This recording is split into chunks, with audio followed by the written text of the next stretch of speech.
Kembali kita bertemu lagi. Pada episode kali ini kita akan membahas apa itu SLIC dan kenapa orang harus tahu.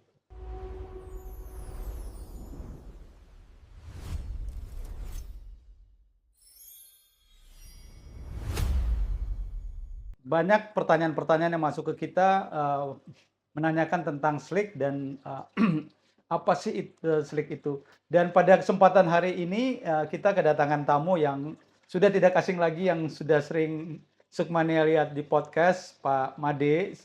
Mungkin lebih tepatnya kalau Pak Made bisa langsung memperkenalkan diri. Silakan Pak Made. Kembali ketemu dengan saya, Made Winarta, Komisaris BPR Sukma Kembang Agung. Ya, juga pengurus Perwarindo DKI Jaya dan sekitarnya di bidang pendidikan dan SDM. Terima kasih Pak Juni. Terima kasih Pak Made. Jadi Sukmania, mungkin di antara Sukmania banyak yang penasaran. Kita sering bahas SLIC. Sebenarnya apa sih itu SLIC? Mungkin Pak Made bisa menjelaskan ke Sukmania. Apa sih itu SLIC, Pak Made? Ya, kalau SLIC itu memang salah satu ini dari program OJK, ya, program OJK untuk mengetahui perkembangan perkreditan umumnya. Jadi masyarakat yang menjadi debitur di lembaga keuangan, baik dia di bank umum maupun di BPR, di Pegadaian, di koperasi, di leasing atau finance, semua nanti akan ada datanya dalam sistem SLIC tersebut. Jadi teman-teman Sukmania yang sudah menjadi nasabah baik di bank umum atau di BPR itu nanti tercatat di situ, terrekod nama Bapak di situ, kemudian pinjamannya, yang penting di situ kelihatan kolektivitas. Iya Pak Made, jadi kan di situ tercatat semua rekornya. Jadi tujuannya untuk apa? Misalnya nama kita ada tercatat di situ, collectibles kita ada di situ. Ya, Tujuan SLIC ini apa nih Pak Made? Sehingga Sukmania tahu, oh rupanya SLIC tuh tujuannya adalah ini. ya. Jadi dengan tercatatnya nama kita sebagai debitur di salah satu bank, kita ingin nama kita itu kan bagus, gitu kan? Jagalah nama baik kita itu di SLIC itu. Jadi karena pembayaran nanti kalau kita sudah jadi debitur, angsuran kita itu akan terrekod di SLIC-nya di samping dulu di banknya. Kalau terrekod di banknya tidak bagus, laporannya ke SLIC juga tidak bagus. Jadi tujuan jadi kenapa harus ada SLIC itu untuk membina, menjaga dan mengawasi para debitur, para peminjam itu agar menjaga nama baiknya secara individu, kemudian nama baik banknya, kemudian tentunya akan menjadi pedoman bagi kita bahwa dengan bagus SLIC kita menjadi debitur-debitur laporan keuangannya menjadi bagus, tentu dari situ perekonomian menjadi secara nasional kan baik. Ya, gitu. terima kasih Pak Made. Jadi ada Pak Made tadi sampaikan ada istilahnya SLIC bagus dan SLIC tidak bagus. Ya, Nah, ada kita NPL. ya mungkin dari Sukmania ini ada yang ingin tahu juga nih. Apa sih itu SLIC bagus? Apa tuh itu SLIC tidak bagus? Bagaimana cara mengetahuinya? Ya, jadi Sukmania kalau SLIC bagus adalah memang dari banknya akan melaporkan kalau pembayaran Sukmania sebagai debitur di bank bagus pembayarannya, laporannya menjadi bagus, itu SLIC-nya bagus. Kalau di perbankan, misalnya debitur minjem di bank, ternyata bayarnya lewat-lewat bulan, 3 bulan, 4 bulan sampai macet. Nah itu akan dilaporkan, di laporannya menjadi macet. Nah itu tidak bagus. Jadi otomatis di banknya akan menjadi NPL-nya menjadi NPL macet. Nama Bapak Ibu sebagai debitur juga menjadi tidak bagus. Ya, jadi kalau saya ngambil kesimpulan yang dimaksud Pak Made kolektivitas bagus berarti dia nggak ada tunggakan ya. Berarti Ada di sistem informasi sistem layanan informasi keuangan itu ada informasi itu ya Pak. Selain Ya. informasi itu, informasi apa lagi ya yang ada di SLIC? Apakah ada jumlah tertentu, misalnya saya minjam berapa, terus ketahuan pinjaman saya? Apakah Iya. seperti itu? Iya, namanya laporan. Laporan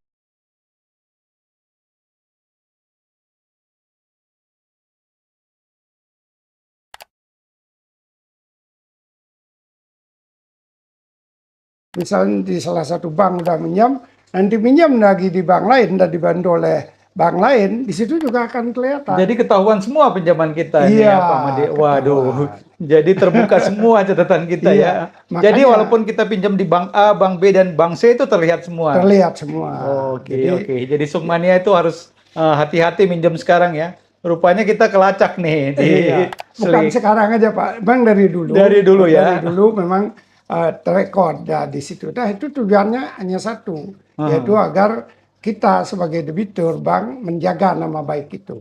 Oke, oke. Jadi Slik tuh seperti itu ya. Oke, Iya. jadi semua pinjaman ada di situ, di informasi itu ya. Dan kalau kita lihat pinjaman-pinjaman seperti sekarang kan banyak nih yang masuk ke pinjol dan lain sebagainya. Apakah itu masuk juga Pak selain bank? Nah, ya saya ngomong tadi kalau yang masuk di laporan SLIK itu adalah laporan dari lembaga keuangan, lembaga jasa keuangan (LJK).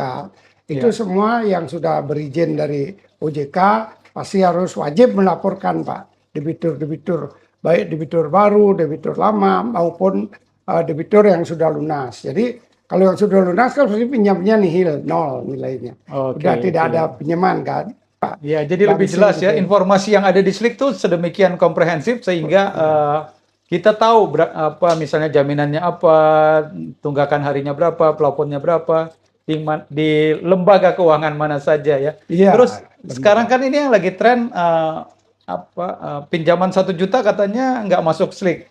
Gimana tuh Pak Made Ya, melihatnya? nah ini sehubungan dengan peraturan OJK terbaru ya, tahun terbaru.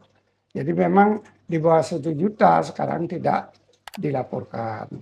Nah itu memang ada kebijakan dari pemerintah. Kenapa tidak dilaporkan? Karena ya jangan sampai yang pinjaman yang di bawah 1 juta itu mempengaruhi yang lebih besar, Pak.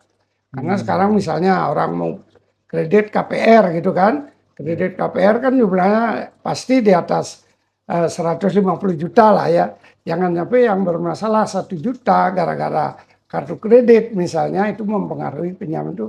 Orang kan jangan dibatasi gara-gara 1 juta pinjamnya gitu. Berarti 1 juta tuh nggak signifikan Nggak berarti untuk. signifikan. Oke, oke. Jangan mempengaruhi sampai yang Ya. pinjaman lebih besar. Pak Made, kita semua mungkin sering dengar ya dulu ada istilah daftar hitam. Apakah Slik ini semacam daftar hitam atau seperti apa ya? Daftar Iya. hitam katanya. Nah, Iya, ini pertanyaan dari zaman dulu, Pak. zaman dulu ya istilahnya daftar hitam ya. Iya, jadi kalau dulu waktu pengawasan bank ada di Bank Indonesia, kita Iya. mengenal daftar hitam atau menjadi kan habis daftar hitam istilahnya blacklist, Pak. Blacklist. Iya.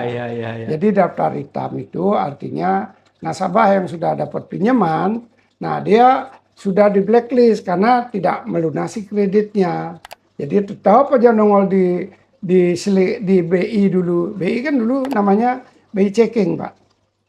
Ya, Iya. BI checking. Nah, itu kelihatan kalau sudah di BI checking itu tidak membayar sampai kena blacklist, kalau kena daftar hitam itu nanti selanjutnya nggak bisa minjam kalau itu belum hilang daftar hitamnya. Jadi selama daftar hitam itu nggak hilang, nggak bisa minjam. lagi. Oh. Karena udah memang masuk kotak. Masuk. Ya. Makanya kan kami dari perbankan sering mengimbau kepada Sukmania ya, bahwa kalau sudah dipercaya oleh bank, jaga kepercayaan itu. Jadi Ya. artinya membayar dengan tepat waktu, tepat jumlah gitu, Pak. Mungkin ini ada kaitannya juga dengan pertanyaan saya juga. Kenapa sih masyarakat harus memahami Slik seperti itu, Pak? Kenapa masyarakat awam harus paham Slik sebelum dia minjam? melakukan pinjaman? Ini pertanyaan yang bagus. Jadi kami sebagai bergerak di bidang keuangan, di perbankan, yang menjalankan usaha lembaga jasa keuangan, itu memang kita harus menjaga kepercayaan masyarakat. Karena lembaga keuangan itu kan bergeraknya sebagai intermediasi antara yang punya dana dengan yang butuh dana. Kami di tengah-tengah, Pak. Ya. Ya, jadi sebagai lembaga perbankan menjaga uang yang dipercaya oleh masyarakat yang kelebihan dana kepada bank. Oleh karena itu kami juga harus menjaga uang masyarakat yang kelebihan dana kepada yang kami berikan pinjaman. Dengan cara apa? Ininya dia kita bina membayar tiap bulan. Kalau tidak bayar nanti masuk daftar hitam, masuk Slik kan gitu. Oke, Jadi ya. kita terus Pak itu terus memberikan literasi dan edukasi tentang SLIK itu. Iya, iya, Gitu, iya, Pak. iya, iya. Tujuannya, Jadi, tujuannya memang agar perekonomian, agar masyarakat yang meminjam betul-betul menjaga nama baiknya, gitu. iya, Gitu, Pak. iya, iya. Jadi akhirnya sekarang kita paham ya Sukmania, tadi diterangkan oleh Pak Made banyak hal tentang SLIK, bagaimana SLIK itu harus kita pahami sebelum pinjam, Iya. dan bank itu bisnis kepercayaan juga ya Pak Made, Kepercayaan, sehingga dia jadi fungsi intermediasi, dan dulu rupanya daftar hitam. Pak Made ini kebetulan memang Sudah lama sudah di lama perbankan. di perbankan ya, jadi Iya. paham hal-hal ini. Jadi Tahun 85, Pak, mulai iya, masuk iya, kerja iya. di bank.